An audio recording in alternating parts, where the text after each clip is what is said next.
Hello there, I'm Matt Lucas, the comedian from the TV shows, and My School magazine said I could interview anybody I wanted, and I've asked for Vic Reeves and Bob Mortimer. Hello. Don't be nervous. I'm not nervous, I'm all right, I'm okay. Good. I wanted to ask you both what you were doing before Big Night Out, what led up to that? Well, before that, I was at art school. Right. And when I came out of there, I wanted to do some kind of performance art, which led gently into the Big Night Out, which was not called the Big Night Out then, it was called Vic Reeves Variety Palladium. A bloke called Colin Broster had a comedy show on, and he booked comics and put them on every week. So he said, I'm going to pack this in and I want to take over? So I said, right, I'll take over. But I'd never been to a comedy show, so I didn't know how to book them. And I thought, if I do it all myself, I can take all the money from the door, right, and I don't have to bother trying to book people. So I just made it all up, and I changed it every week. And is that how Vic Reeves was born? Did you perform under that name? Yeah. Where did that name come from? I was watching a Vic Damone film, I think. I was sitting at home in my council flat one afternoon, and then I thought, I'll just make a name up. But we were making names up, like, all the time, and it was just throwaway. It could have disappeared the next day and been something else. It was either going to be Vic Reeves or Craig Wildfowl. Right. But I went for Vic Reeves. How about you? Sorry? How about you? Oh, I was a solicitor before the Big Night Out. You were? I was a solicitor when we were doing it live. You were, weren't you? And you were dealing with... Did you say to me once you'd become a solicitor because a part of you wanted to change the world, but it was sort of cockroach infestation and stuff like that? I was what they call a welfare lawyer, and I thought I could make a difference. Yeah. And I didn't. When he was a solicitor and we were doing the Big Night Out at the New Cross Tavern, he used to turn up in his gowns, because we used to do... Judge what was Nutmeg? it? Judge Nutmeg. Judge Nutmeg, That's wasn't it? justice, what it's called. Isn't it? Yeah.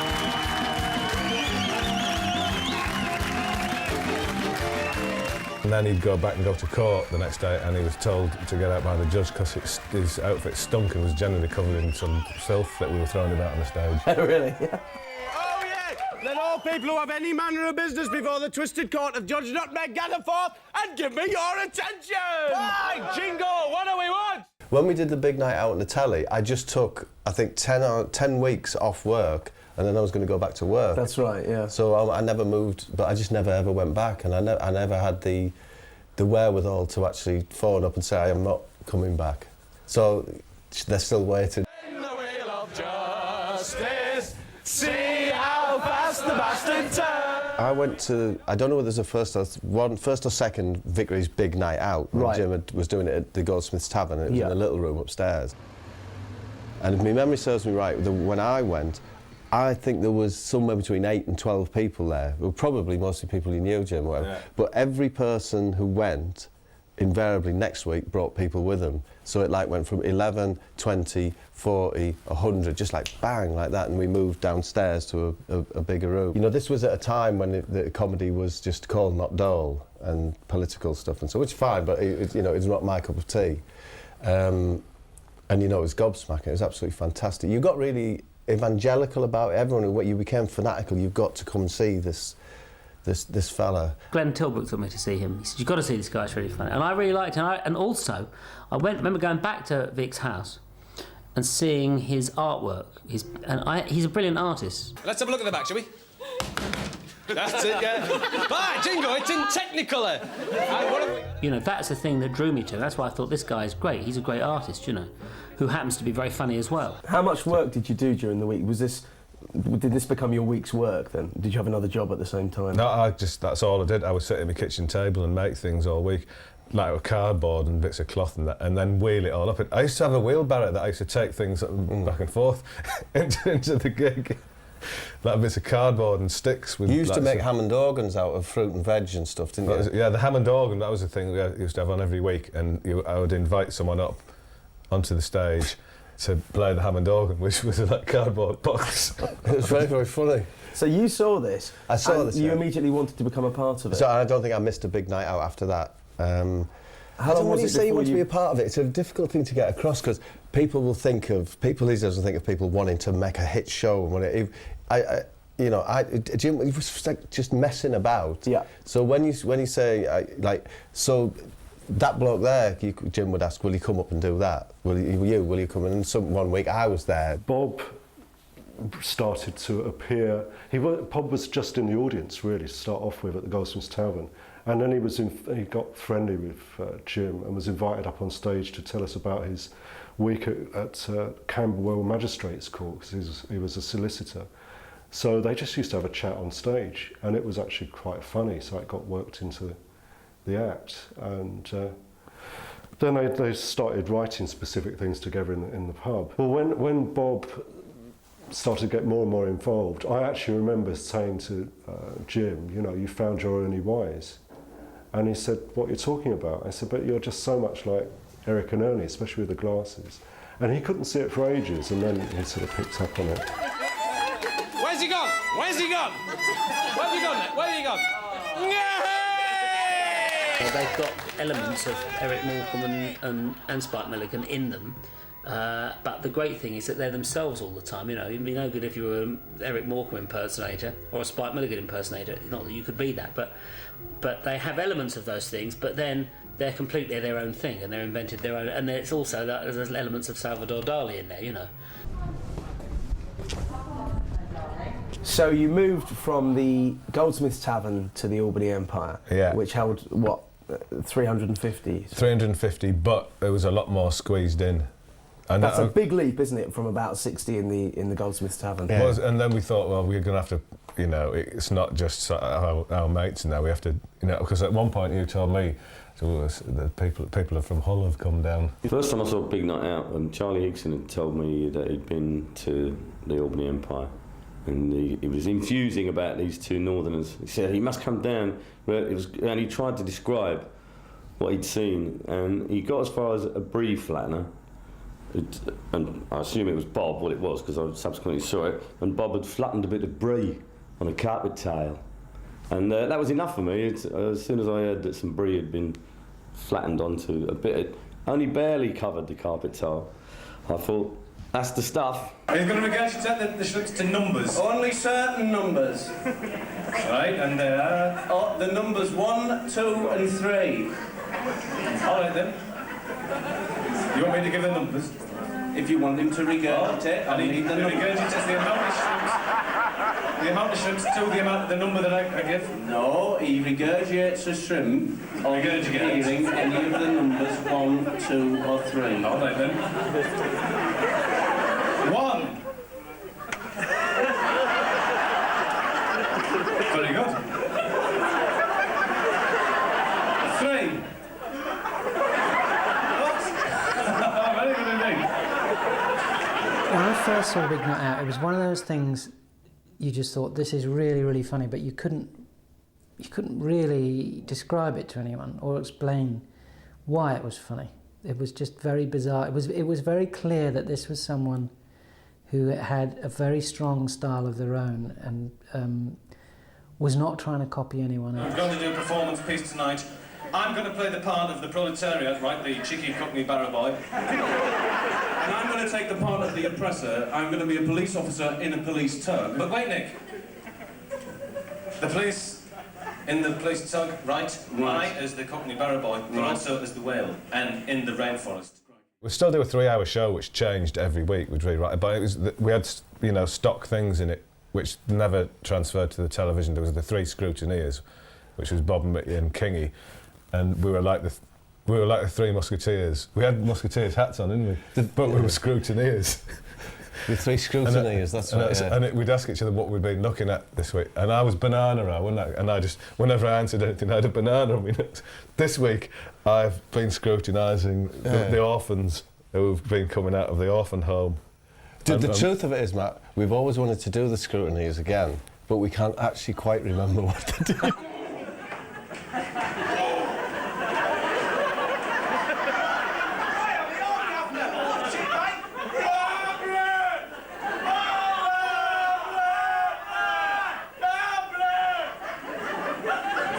Thank you very much, ladies and gentlemen. We are actually Fred Elwood, who was Les, he was around at that point, wasn't he? Was he in the show prior to you I can't remember Jim. Really. I think that he used to. I know he used to help Jim a lot. Just as an outsider looking. Do you know what I mean? He would be there when he got there, just sort of like helping, organising things and so on, and being part of it. But then I think when it transferred to a bigger venue, which was the Albany, yeah, I think in almost developing that role, Jim had asked him to sort of be the helper, but on stage. Yeah. I'd already done a character called Derek the lab technician. In a white coat and glasses, a speaking character at Southend, which was a show that Vic came and sang in, Fly Me to the Moon, I think he did. So when he wanted me to stage manage at the Albany, he said, bring your white coat along that you used at Southend and your glasses. He said, but you won't be known as Derek, you'll be known as Les, and you won't speak. I never sensed that Fred wanted to perform talkie, and he did that role brilliantly. So absolutely brilliant. He sort of I think became. Les is a real highlight. I mean, it was Vic and Bob and Les, wasn't it? It was fantastic, yeah, and he did it to perfection. And I used to sort of just be behind the curtain with all the props and wigs, fluffy toys, humming igloos, all sorts of bizarre things, spirit levels, chives. Vic and Bob's pointy shoes and their wigs.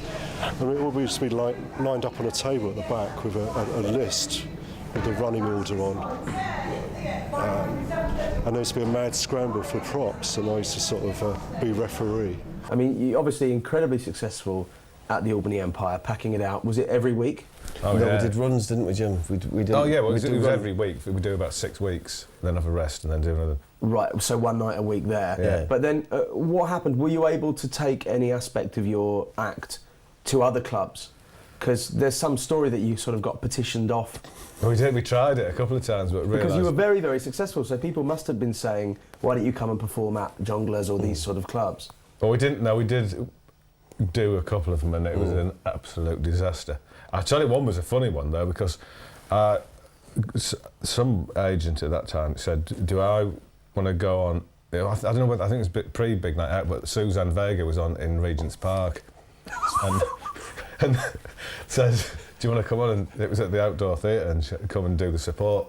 And so I went with two... Were you there? Yeah, just as a bear. Were you one of the bears? We did Tinker's rucksack. Oh, we did Tinker's rucksack. So I, with two bears. So these bears running around, and I was doing this crap magic and things like that. And I came off. There were 7 of us there, like bears running around and all this thing. And then I came off. And this promoter was furious because he said, I thought it was an acoustic folk singing actually. Well, my first impression was one of deep joy.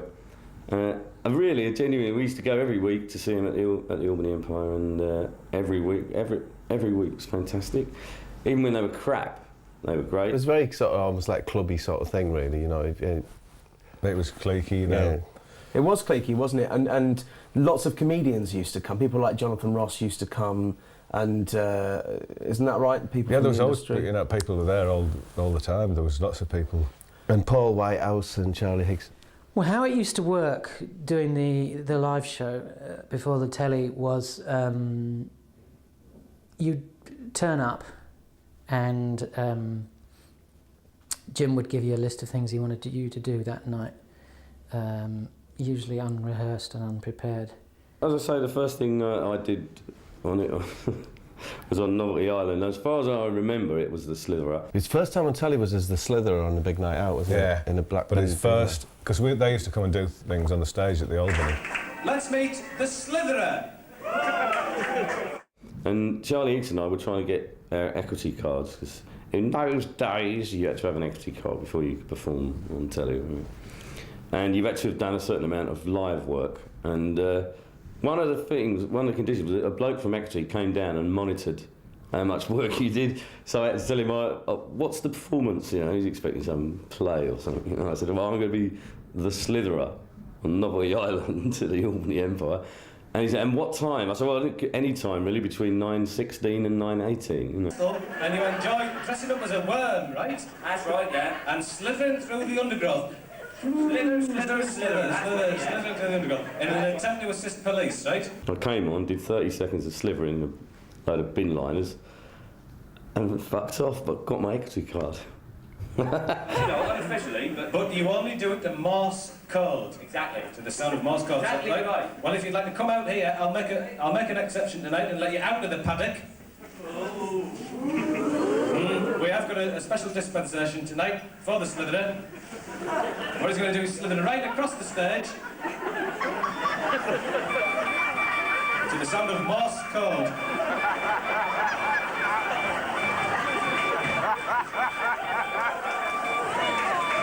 And there he goes. But that was sort of fill-in stuff. We had him doing Tanita Tickeram's dream sequence where Higson was up a ladder pouring stuff into He was throwing dog food into a paddling pool. I was Tanita Tickeram and someone else was Rick Wakeman. It may have been Paul, I can't remember. While someone else was in the middle of the stage trying to force a leg of lamb into an acoustic guitar. It went on for hours. Hours and hours and hours. The audience used to get very restless in the bits, the kind of linking bits, but Jim and Bob needed a break now and then. They claimed to go and change into another character, but they would just come back here to these dressing rooms and drink weak lager. We'd have Whitehouse and Higson there, so look, just do that. Here. We'll be back in a minute while we get changed. It was somewhere here that I was Tanita Tickeram, with Rick Wakeman playing a lilo.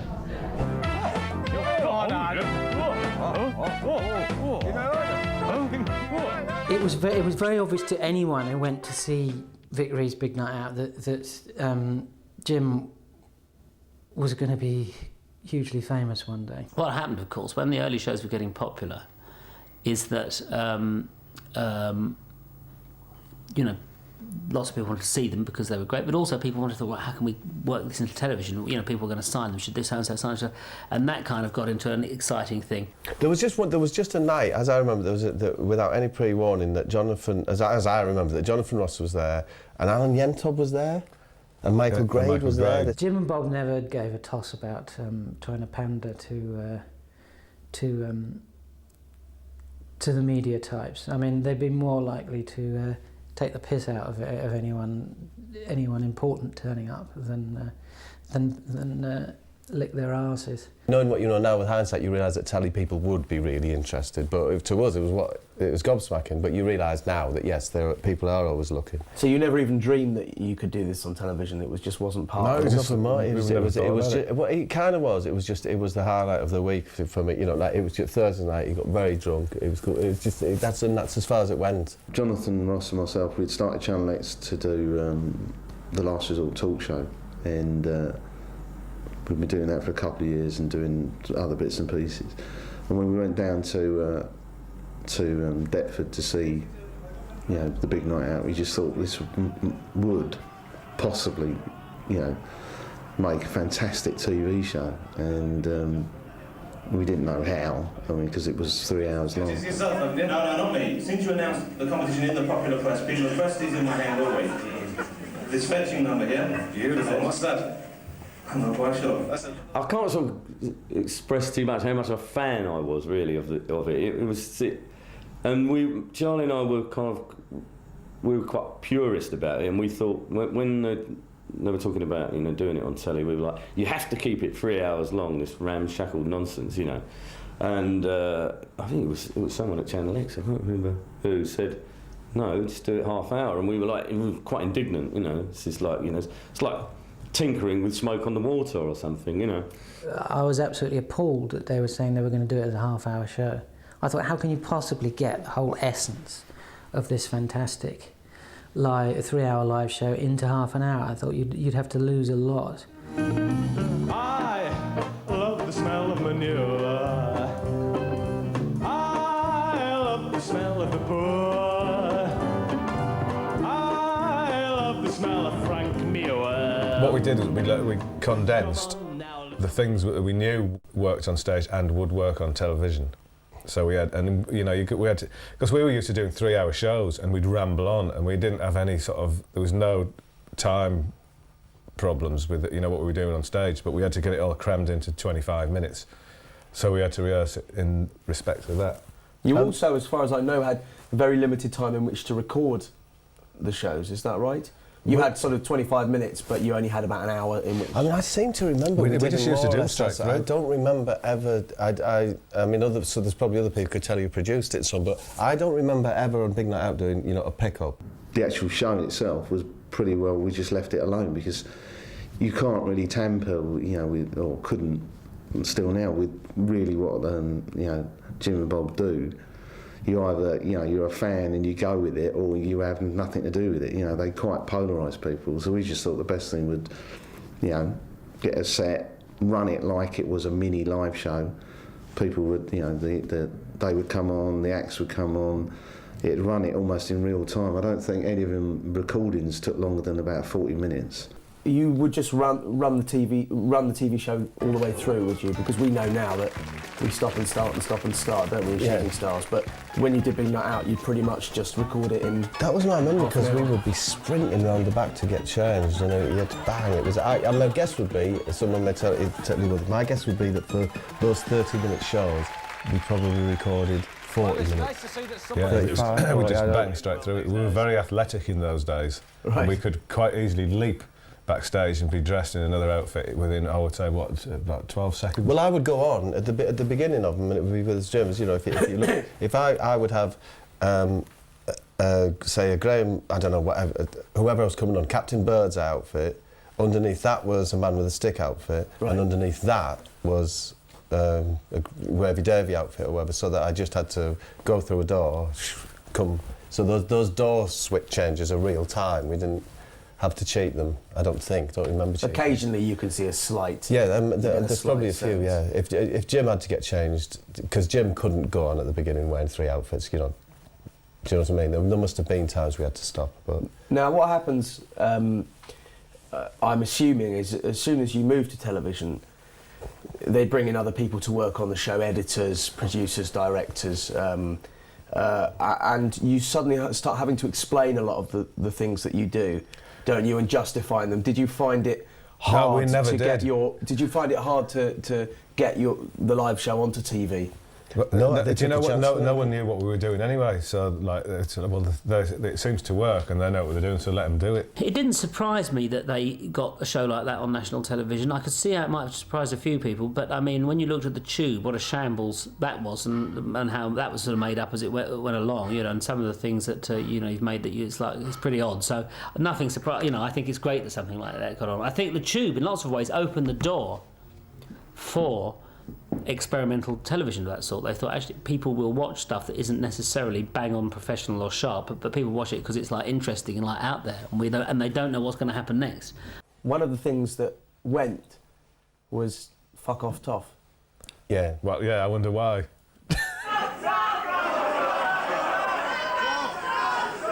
With a friend of theirs called Dorian, who did a character called the Toff, who basically come on and basically the whole audience would just shout fuck off Toff at him. But then when Jonathan Ross came round, they got Jonathan Ross to come on stage, and they all just shouted fuck off Ross at him.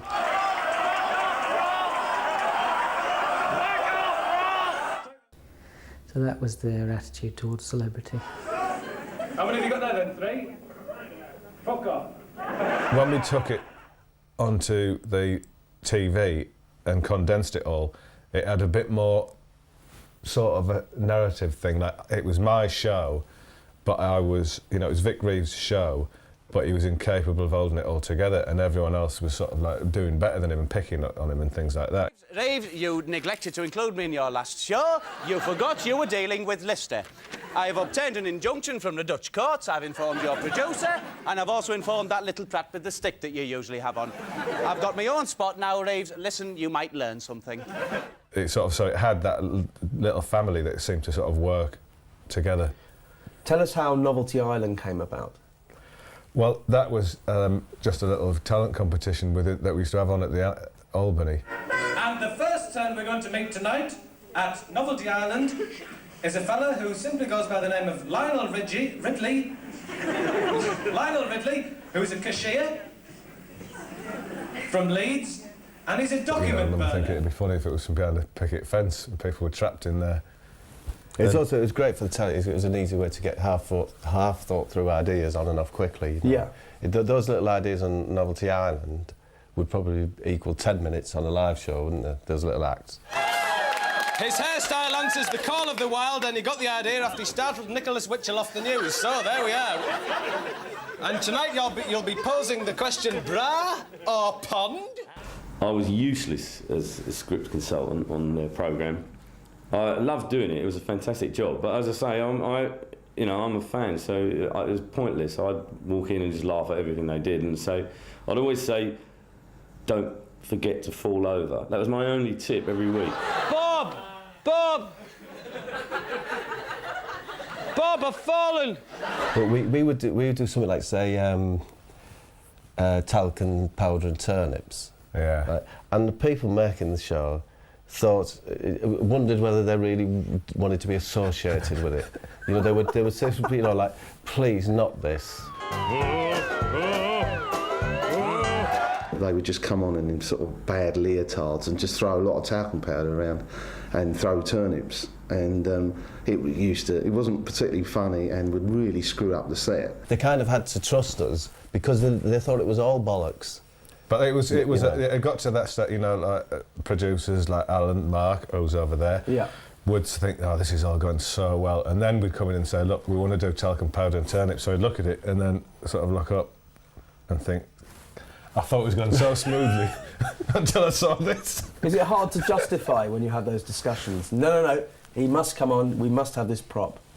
That's all we could do, because you know what I mean, Matt, when I say, like, there's you know, what's worse, a bloke with a stick with a shout on the end of it, and you know, like, on his head, or talcum turnips, you know, they're all, you know, like, no one's worse or better. You can't justify any of them. So, you know, you can't really hold... Talcum turnips was so fine, wasn't it? It was mighty fine, that, Matt. That was... If you listen, as I remember, if you listen all the way through Talcum turnips, you can just hear us sniggering. I get a sense that you both had a lot of fun when you did the stots as well. Oh, that was... Stots is always funny, yeah. That was always good fun. I don't know where they came from. David, you just stop starting. If it goes that way, I'll start on you yourself. Now, who's the guest reviewer? Start stopping. I know where the voice came from, because when I was at school and I used to sort of do canoeing, and there was this bloke who used to come and do the canoeing with us, and he had Donald Stott's voice. Oh, so how do I get into this canoe then?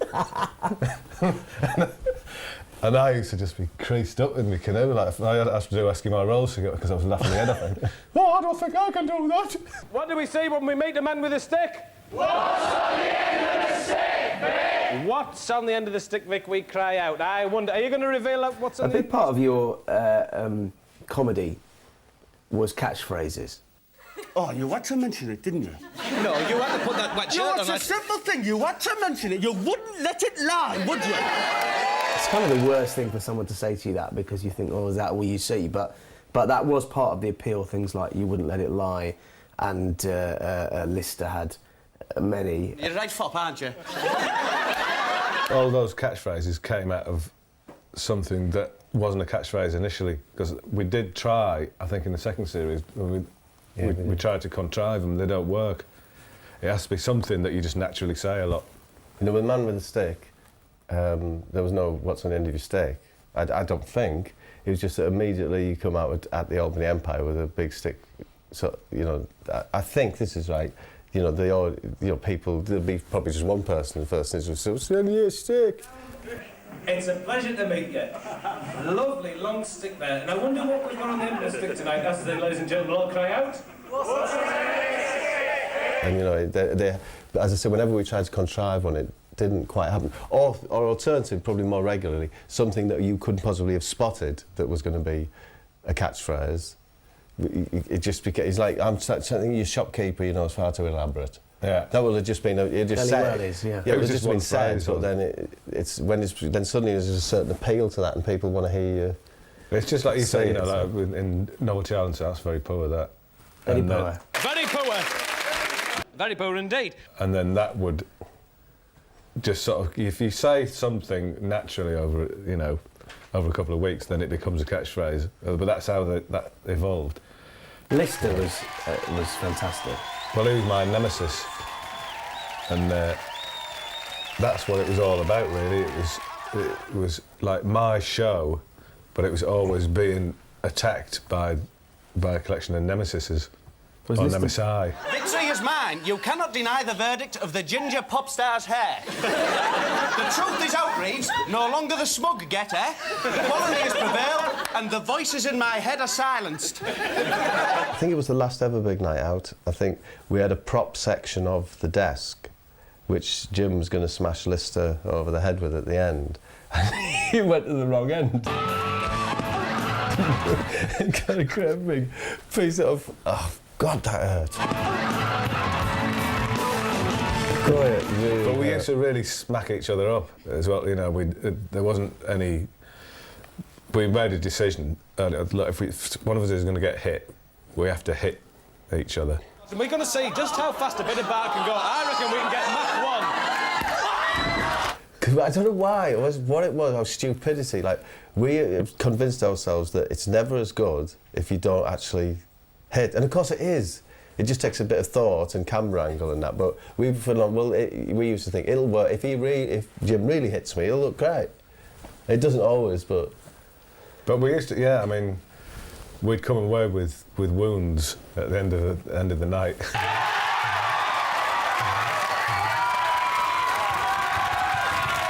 I want to talk a little bit more about Les, because he was incredibly popular. Yeah. Part of the show. It was the three of you, really, Vic and Bob and Les. And when you finished Big Night Out, you didn't work with him anymore. What happened? I don't have any recollection of anything happening. I think it was just simply a case of we wanted the Big Night Out gone, you know, and now it's the smell of it. I think always the Stots crept through. We could never get rid, in our mind, of the Stots. And so, in a sense, it was just a clear out, really. We'd done the big night out, and that was, we couldn't really feel that we wanted to take it any further, and we wanted to do something else. We wanted to do more of a sketch show. Do you know what I hate most about you, Reeves? What? Your top half. I mean, Vic and Bob have always tapped into a sort of long history of Northern comedy. And it always famously, a lot of it has never translated to the South. There's always been a very strong North-South divide on that. Back in the music hall days, the Southern acts would tour the Southern theatres, and the Northern acts would tour the Northern theatres, and the Scottish acts would do theirs. And there was very, very little crossover. And the comedy was always very different. And the Northern humour has always had the sort of love of language and getting into the slightly odd areas of language and relishing language. Actually, if you look at their stuff, the use of English is sublime. If I were able to do it, I wouldn't be here talking about it. I'd have done it, but they did it. And obviously I can't rise to their heights, or I would have done it.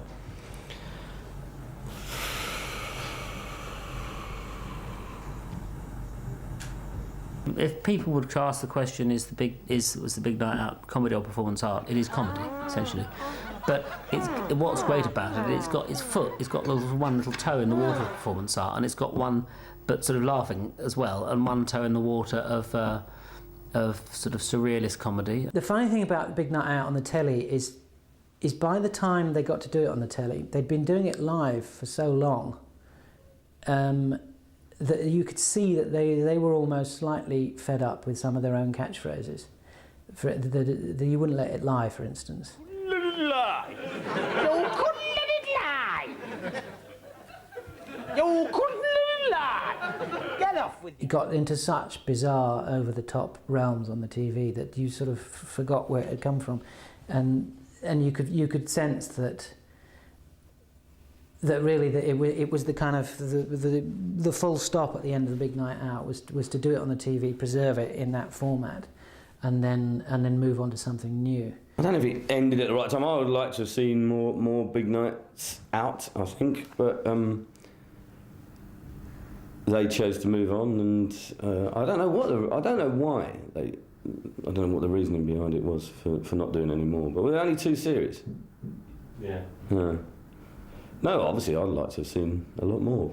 There you are. I'm going to finish by asking you if you have a favourite memory of Big Night Out. But for me, Big Night Out, I mean, my favourite overall memory, in an overall sense, was I could never get over the sense of wonder when we went into that studio and saw the realisation of some of the props we'd written.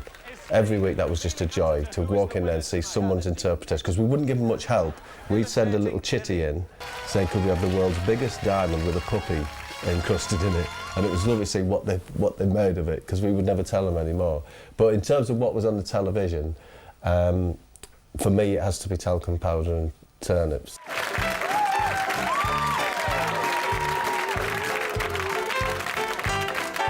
Yourself? For me, it's talcum turnips. You know, that was the high point. It's always nice to have a spot in the show that you really look forward to.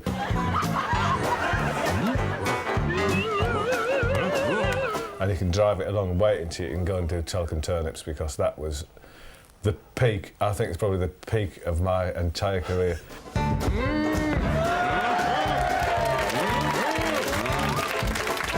Another great moment was when Vic Reeves died at the end, killed by Lister.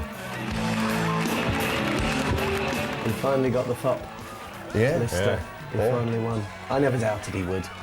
He wasn't a man to be messed with. Well, it's always great to be killed off.